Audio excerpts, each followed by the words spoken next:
finish off our series on obedience, and I also get the joy of talking about my biblical namesake. So we're going to be looking at Daniel this morning. So he's quite a familiar figure. If you've been around the church for any length of time, particularly if you're in Sunday school, you will know about Daniel. But this morning we're going to be focusing more on the person of Daniel than the big events that go on that you'll find in all the kids' Bibles. So there's fiery furnaces that we'll touch on, and we'll touch on lions' dens, but we're really going to be focused on the person of Daniel this morning. And if you go to the next slide, I'm going to give you sort of the headlines at the beginning, because we're going to be sort of rushing through Daniel's life. There's an awful lot goes on in Daniel's life, and he's involved in some really big things that happen, geopolitically. He's involved when huge civilizations change, but we're really going to be focused on the person of Daniel. And we're going to be looking at a couple of things particularly. So obedience, whatever your circumstances. So Daniel has a bit of a roller coaster life. There's some really bad things that happen to him. He also has some really important positions at various times. And so we see that whatever his circumstances, and he has some really extreme circumstances, he's obedient to God, he's faithful to God. And he also knows that at times he knows the consequences of his actions, he knows what's going to happen. And so he's obedient whatever the consequences of his actions. And so we're going to spend almost all of this morning in Daniel, in the first 6 chapters. That's sort of the story of Daniel, the history part of Daniel. I will touch on the second half as well, but I really don't have time to go into all the things that go on in the second half. I don't have time to go into all the things that go on in Daniel's life. So we're going to be touching on some highlights, but really focusing in on the person of Daniel. And we don't know too much about Daniel's really young life. We sort of pick him up at a particular point in his life at the beginning of Daniel. But he's just gone through some really bad things. And so I don't know how your last 2 years have gone. There's a lot of people who have had a lot of hurt and suffering in the last 2 years. But the 2 years before we pick up on Daniel, he's gone through some really bad times. And so to understand where Daniel is at, his personal circumstances when we meet him, we're going to have to go through a little bit of what has been going on as Daniel, this young man that we meet, what's been going on in the last couple of years of his life. So we know that Daniel was a noble from the kingdom of Judea.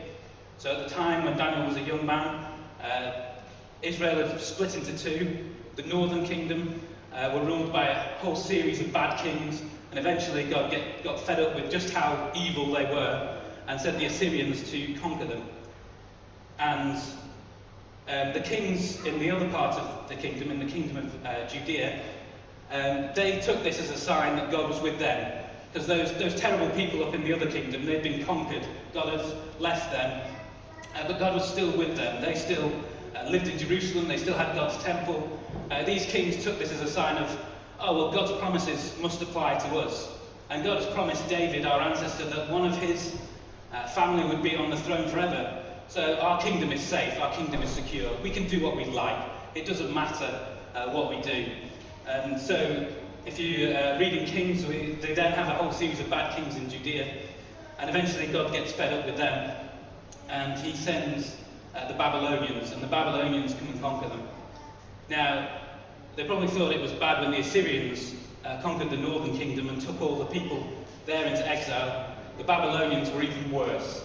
And so just to give you a picture in your mind of what happens when the Babylonians conquer you, I'm going to read a little bit from 2 Kings, and don't go and look this up. I'm going to jump around and give you a few highlights of what happens as the Babylonians conquer Judea. But you can find it in 2 Kings 25. It's quite a read if you want to go and read it. But I'll just give you a few highlights. So I'm going to read some verses from here and jump around and give you. So imagine this is something that this young man. So we know that he's pretty young. He's from a noble house, so he probably has a nice house in Jerusalem at the time. He's probably expecting to go into a position of some authority, some power within the kingdom that he's grown up in. And he probably has a good life there. but this is what happens in Jerusalem. So, and in the 9th year of his reign, in the 10th month, on the 10th day of the month, Nebuchadnezzar, king of Babylon, came with all his army against Jerusalem and laid siege to it. And they built siege works all around it. So the city was besieged till the 11th year of King Zedekiah. So the army came in his 9th year, and they sieged it until his 11th year. So this is a 2-year siege of the city. On the 9th day of the 4th month, the famine was so severe in the city that there was no food for the people of the land.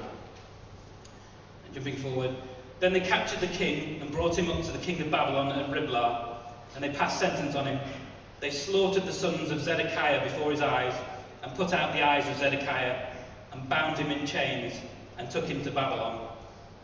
Nice blokes, these Babylonians, aren't they? And then this is what they did to the city. And he burned the house of the Lord, and the king's house, and all the houses of Jerusalem. Every great house he burned down, and all the army of the Chaldeans who were with the captain of the guard broke down the walls around Jerusalem.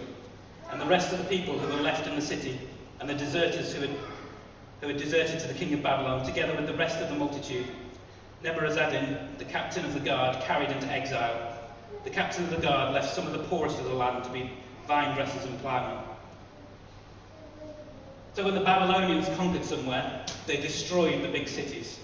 They took away all the important people, all the rulers, all the skilled people. They were quite happy to leave some labourers there so they could extract the resources and take the taxes. But they completely conquered somewhere. Not only that, but they would suppress and oppress the culture of the people.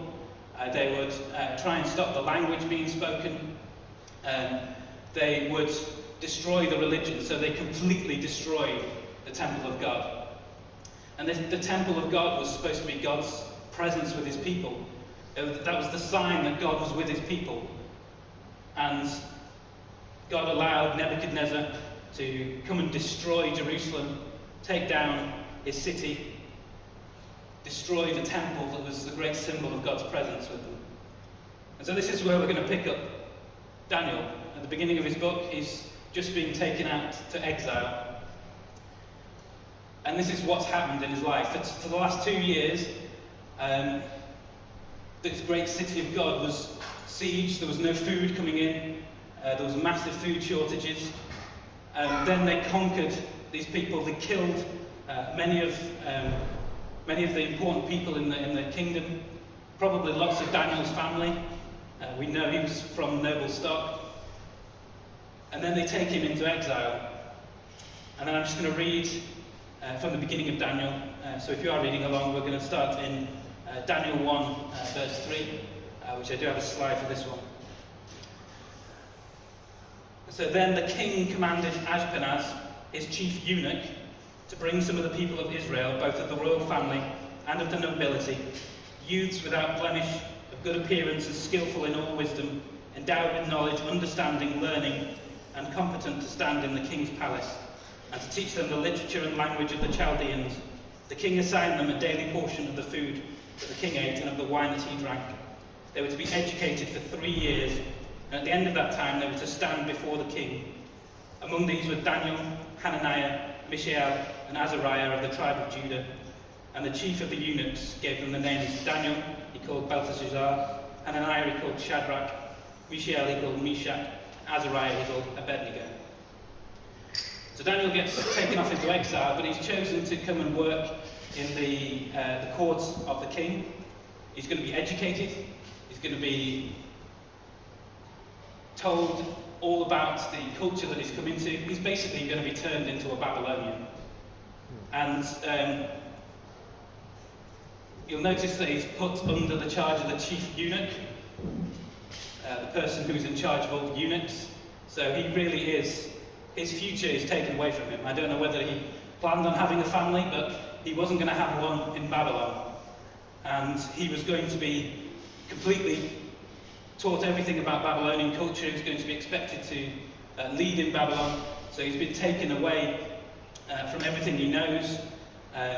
He's been put into a culture which is very different from his own, and he's going to be completely immersed in this culture. And so from his point of view, everything he knew, everything he's been told about God has turned out not to be true. They were told, the kings of that time thought that they were God's divine rulers who the throne couldn't be taken off them because God had promised it.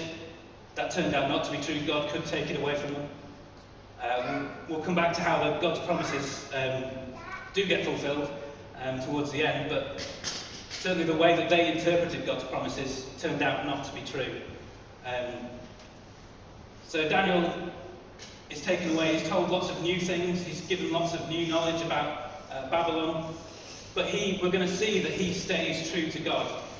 Even though everything he's been told about God turns out not to be true, he has a personal relationship with God. He prays to God, we'll see that. He knows God. So even though everything's been taken away, his whole life, whatever plans he had for the future, they certainly weren't to be a eunuch in the court of the enemy king, leading the wise men there. That's his future. But that wasn't what he planned, I'm sure. He would not have planned for this. But we'll see that he continues to be faithful to God throughout all this. So I'm going to move it on a little bit. And we're going to look at sort of the next chapter, in chapter 2. And what happens here is we move on a little bit in time. But the king of Babylon has a dream. And he puts a lot of weight on this dream. I don't know how he knew that this dream was important, but he thinks this dream is really important. So much so that he wants the interpretation of this dream. Not only does he want an interpretation of this dream, he wants the interpretation. He wants the correct interpretation. And he doesn't really trust all the wise men in his court. So in his court he has diviners, he has magicians, he has people who would be expected to interpret dreams, but he clearly doesn't trust them very much, because he says, I really want you to interpret this dream, but you have to tell me what the dream is first. And despite the protestations of all these wise men, they are adamant that this cannot be done. The king is asking something impossible. Mainly, I think they want to avoid giving the king a bad, or telling the king the wrong thing, because he will probably kill him. Because, we said he's a nice guy, he does that sort of thing. And so nobody's willing to tell the king what his dream was. And the king reacts, as we've seen, in such a nice way. He says, okay then, if nobody's going to do that, I'm going to kill all the wise men, all the people in my court. And this includes Daniel, so now he's one of these people. He's one of these wise men in King Nebuchadnezzar's court. And so we're going to pick it up in Daniel 2, verse 12. So, because of this, the king was angry and very furious, and commanded that all the wise men of Babylon be destroyed. So the decree went out, and the wise men were about to be killed. And they sought Daniel and his companions to kill them. Then Daniel replied with prudence and discretion to Arioch, the captain of the king's guard, who had gone out to kill the wise men of Babylon. He declared to Arioch, the king's captain, "Why is the decree of the king so urgent?" Then Arioch made the matter known to Daniel. And Daniel went in and requested the king to appoint him a time, that he might show the interpretation to the king. Then Daniel went to his house and made the matter known to Hananiah, Mishael, and Azariah, his companions, and told them to seek mercy from the God of heaven concerning this mystery, so that Daniel and his companions might not be destroyed with the rest of the wise men of Babylon.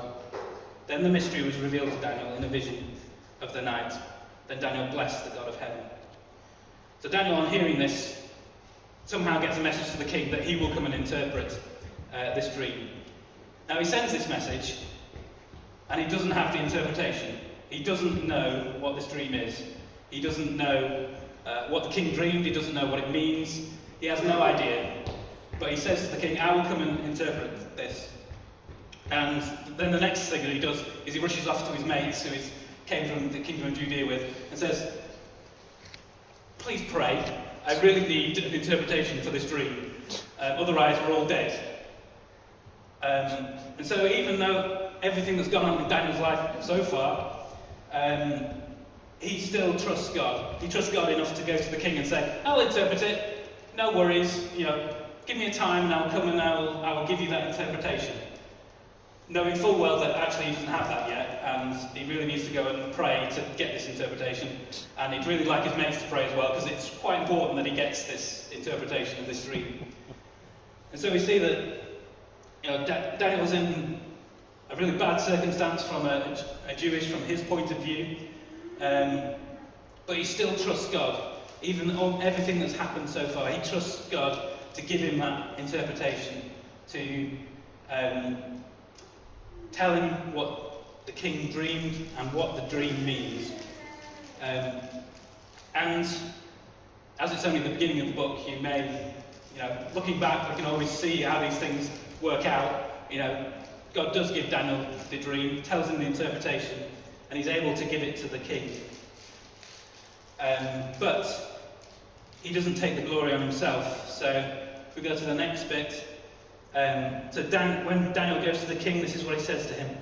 Daniel answered the king and said, no wise men, enchanters, magicians, or astrologers can show to the king the mystery that the king has asked. But there is a God in heaven who reveals mysteries. And he has made known to King Nebuchadnezzar what will be in the latter days. Your dream and the visions of your head as you lay in the bed are these. To you, O king, as you lay in the bed came thoughts of what would be after this. And he who reveals mysteries made known to you what would be. So Daniel is saying, not only has God revealed to me what your dream is, not only has God given me the interpretation of your dream, but God actually gave you the dream in the first place. So Daniel is really, before he's actually done anything really great, before he's seen how the king reacts to him giving this interpretation, he gives all the glory to God and says, you have asked something impossible, but God can do this. And so we see that Daniel really acknowledges God even through all these circumstances. And Daniel is then promoted. He's put in charge of all the wise men. He clearly is the wisest guy there. Everybody else wouldn't even give the king an answer. Daniel's not only told him what the dream is, what the interpretation is, he's also revealed to him a God who is able to do these things. And so Daniel gets promoted, and so Daniel doesn't actually appear in the next chapter of Daniel, strangely. The next chapter is all about his friends. We're not sure where Daniel is at this particular time. He's probably been promoted to the point where he's not necessarily around the city of Babylon. So he's probably been put in charge of a much broader area. And he's certainly been put in charge of all the wise men, enchanters, magicians and astrologers. I don't know how Daniel felt about being in charge of those people, but that's what he was put in charge of. And in the next chapter, that's where we get to the fiery furnace. So I'm not really going to cover this. Daniel's not here for some reason. But I just want to draw out a couple of verses here. So we have Daniel's friends here, the ones who prayed to help him when he needed this interpretation. And what Daniel's done has sort of rubbed off on his friends. So his friends are told to bow down to an idol. They say they won't do it. The king of Babylon is a happy bloke. He says, if you don't do it, I'm going to throw you into a fiery furnace. I'm going to burn you up. I'm going to throw you into the fiery furnace. And these guys, they've been around Daniel, and they have a very similar response to this situation that we've already seen from Daniel. So in Daniel 3, verse 16, we hear, Shadrach, Meshach, and Abednego answered and said to the king, O Nebuchadnezzar, we have no need to answer you in this matter. If this be so, our God, whom we serve, is able to deliver us from the burning fiery furnace, and he will deliver us out of your hand, O king. But if not, be it known to you, O king, that we will not serve your gods or worship the golden image that you've set up. So Shadrach, Meshach, and Abednego, faced with a fiery furnace that they're about to be thrown into, what they say to Nebuchadnezzar is they say, look, God is able to save us.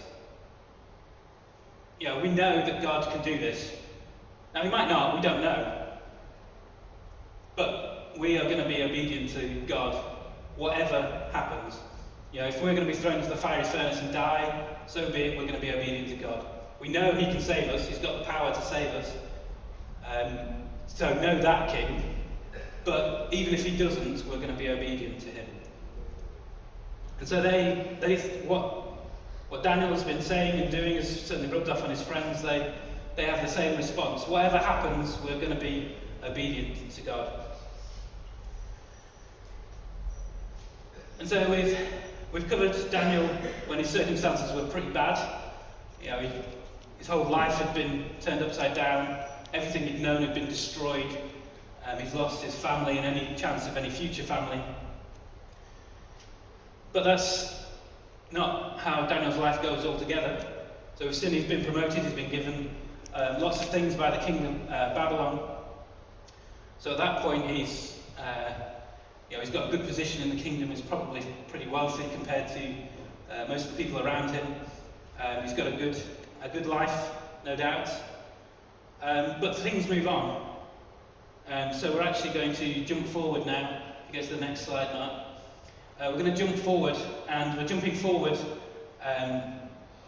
40 or 50 years. So we can actually place Daniel within history.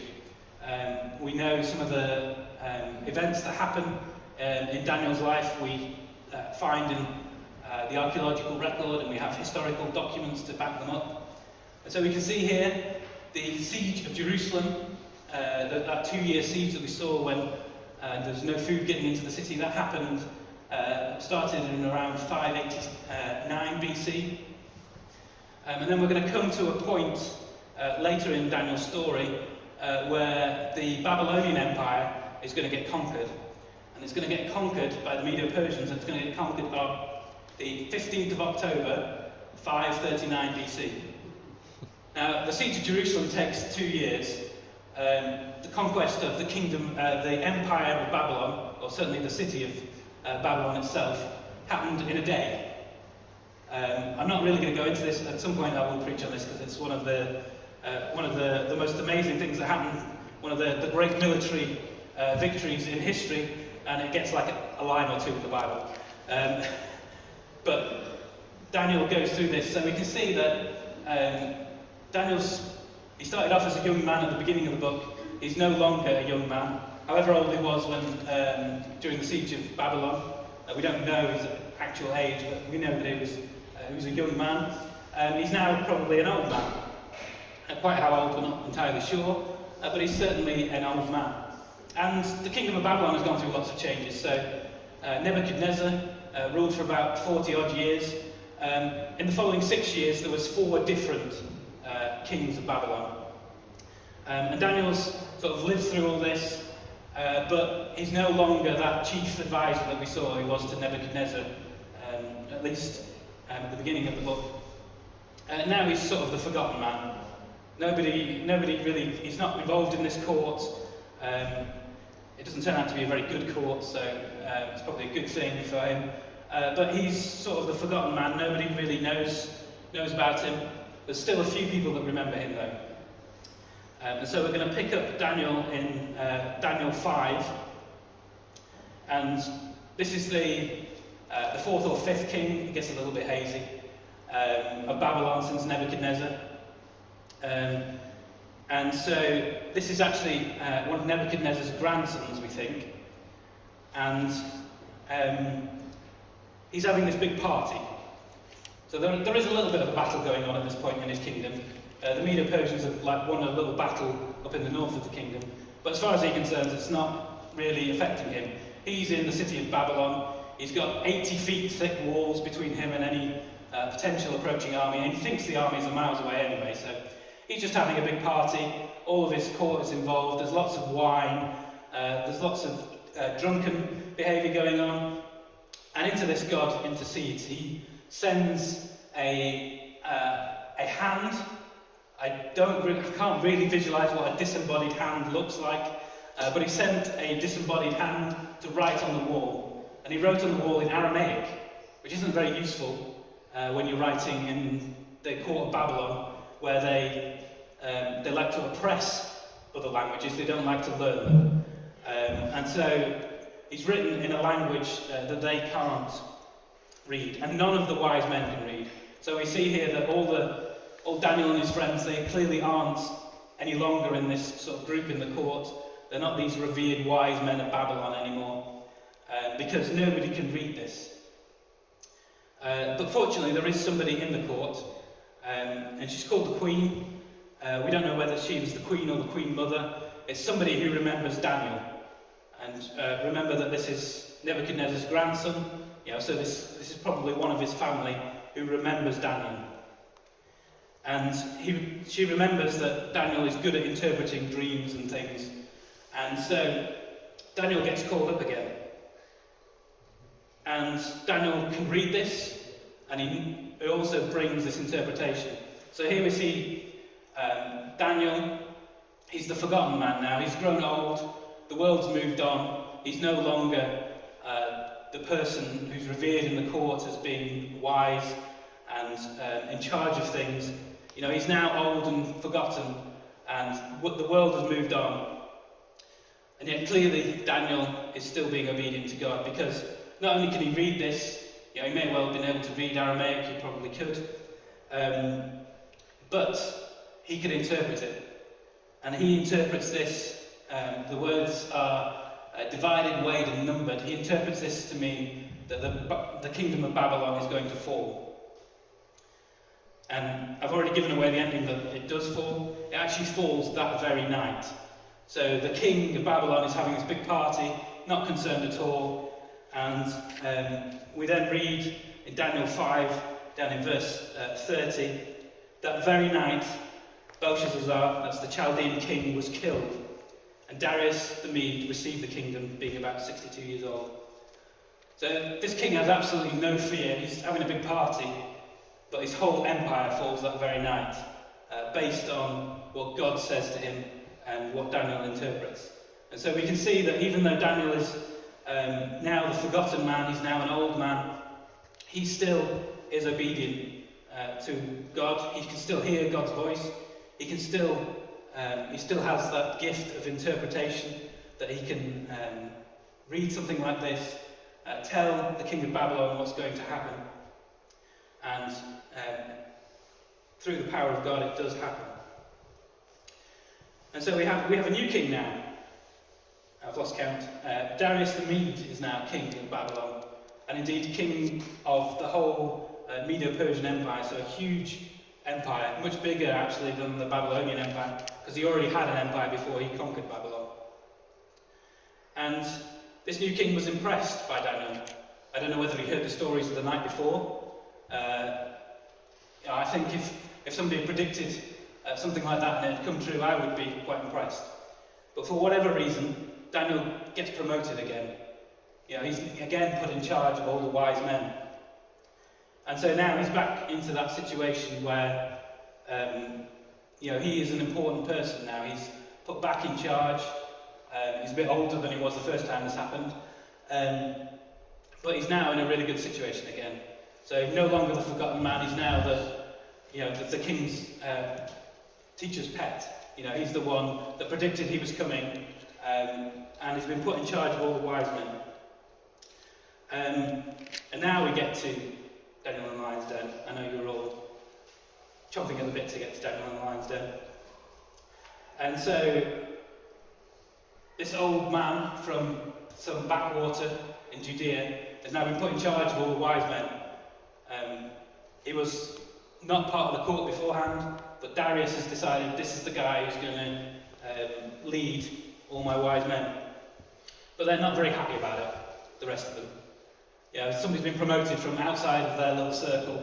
Now they've all got to do what he says. He's in charge of them, and they're not very happy about it. So they try and find something wrong with Daniel. They try and find, we really need to get this guy. We need to find something that he's doing that we can get him out of this position of power, stop him being the teacher's pet. But they can't find anything. Daniel is leading such a good life. He's following he's following all the laws, he's doing good, and they can't find anything wrong with him. So they need to sort of make something wrong that he is doing, and they don't think he'll stop. So one thing they notice is that every day he goes and prays to God.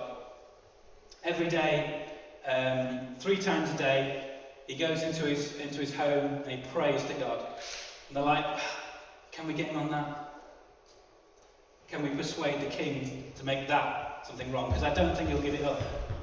And so they go to King Darius and they say, make a law so that nobody can pray to anybody but you. And then we'll get Daniel. If we can get the king to agree to that, Daniel will fall foul of it. And so that's what they do. They go to the king and say, we've got this great idea, king. You know, you're so great, you're so majestic. People should only be able to pray to you. I mean, it's just folly them praying to anybody else. Make it a law that for 30 days nobody can pray to anybody else. And Darius seems to be flattered by this. He's like, oh yeah, great, isn't it? Yeah, nobody should pray to anybody but me. And so he makes it the law. And then Daniel, one of his chief advisors, gets to hear about this somehow. And presumably the law was told to everybody.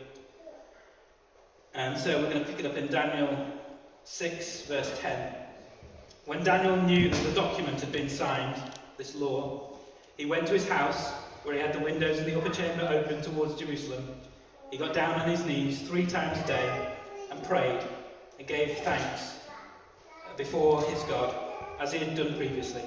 Then these men came by agreement and found Daniel making petition and plea before his God. Then they came near and said before the king concerning the injunction, O king, did you not sign an injunction that anyone who makes petition to any god or man within 30 days, except to you, O king, shall be cast into the den of lions? The king answered and said, the thing stands fast according to the law of the Medes and Persians, which cannot be revoked. Then they answered and said before the king, Daniel, who is one of the exiles from Judah, pays no attention to you, O king, or the injunction you have signed, but makes his petition 3 times a day. So, Daniel's now in a sort of place of power. He's one of the king's advisors. And he knows exactly what's going to happen if he goes and prays. He knows that the law has been made. He knows the punishment is to be thrown into a den of lions. And so what's his response? You know, you could argue at the beginning of the story when we were looking at the first one, he didn't have a lot to lose. He was going to be killed if God didn't come through to him, you know, whether he went to see the king and interpret the dream or not. Now Daniel's got lots to lose. Daniel's got a position of power. He's got a nice house. It says he goes into his house. He's got lots of things going for him now. And he knows that he's in that situation again where, you know, if he's obedient, he's facing death. He's facing being thrown to the lions and killed that way. But Daniel is obedient. He's faithful to God. Even though he's got so much to lose, he's got all the nice things that he's going to lose. He's got his life to lose, but he's still obedient to God. And then, obviously, he does get thrown to the lions. And this is what happens. So, as Daniel is coming up, having spent a night with the lions, he then says this, that Daniel said to the king, O king, live forever. My God sent his angel and shut the lion's mouth, and they have not harmed me, because I was found blameless before him, and also before you, O king. I have done no harm. And so, Daniel again, we see again that God comes through when one of his people is faithful. But Daniel obviously didn't know that. He had no reason to think that God would come through. It could have been that he was thrown to the lions and he lost everything and died. And so we come back to our starting points.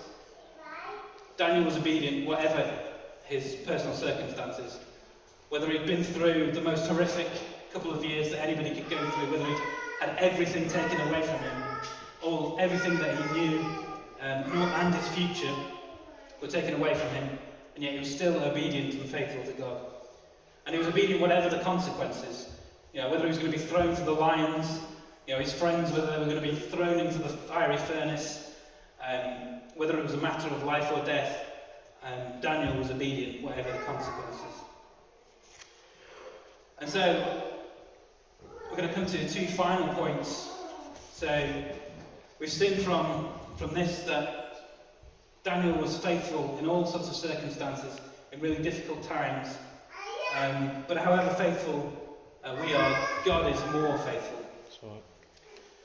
And I don't have time to go into all the prophecies and things of Daniel, but the Babylonians took away Daniel's future. They took away everything that Daniel thought he knew, and every plan that he had for the future. The Babylonians destroyed that.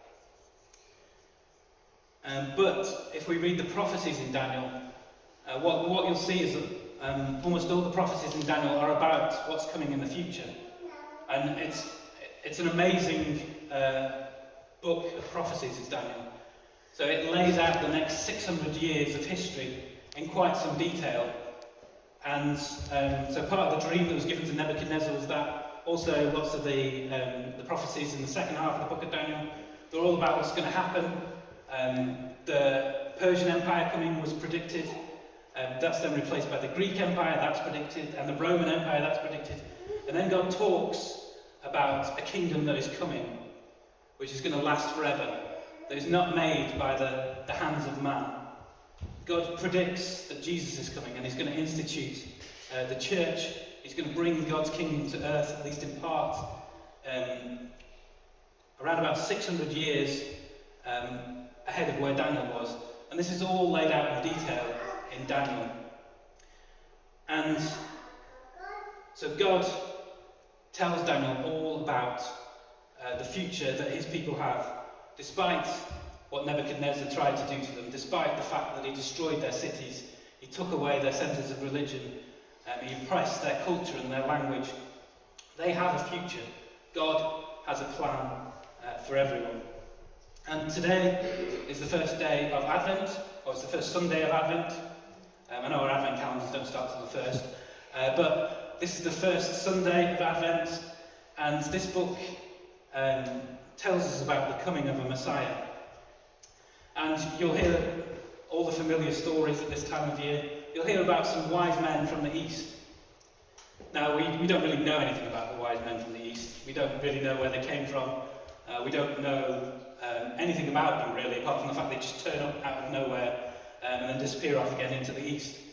But if God's planning on sending some wise men from the East, it might be a good idea to send somebody there to tell them that there's something coming that they need to be aware of. And we don't know how the wise men knew to come at this time. We know they were looking at the stars. We hear that Daniel was in charge of astrologers, people who were looking at the stars. We know that he was taken away into the East. So, if you were planning on sending some wise men from the East to go and attend your son's birth, you might want to send somebody out there to tell them that there's something coming, to tell them that there's going to be a king coming. You might even want to give that person some prophecies and maybe even put them in charge of some wise men so he can pass on the message.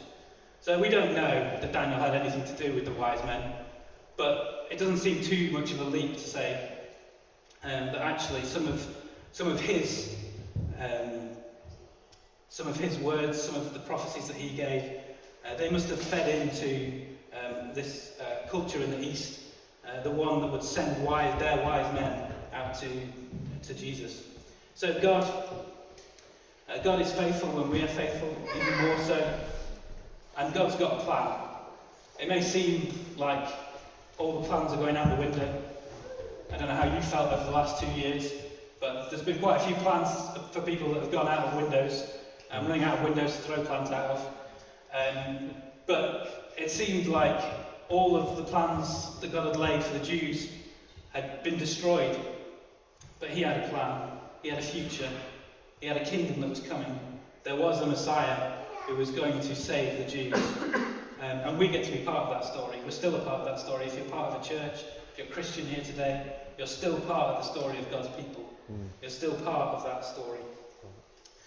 And so I'm going to finish there. I managed to keep down to not too long, but I think it would be good to pray. So I think it was great what we prayed beforehand when Becca brought that. Yeah. I think that actually really fed into what I was going to talk about really well. And so I'm just going to sort of pray over us. But if you do still want more prayer, then do go and get prayer from somebody here. But Lord, I want to thank you that you're a faithful God. Yes. I want to thank you that you have a plan, that you are in charge of history, Lord, that you can tell somebody about things that are going to happen hundreds of years in advance. And thank you, Lord, that we get to be part of that you sent your son Jesus. At Christmas, Lord, we get to celebrate that you sent your son, Lord, and we can look back on that and look forward to what you have for us in the future, Lord. And it's been a difficult time, but I want to thank you that you are with us through it all, Lord.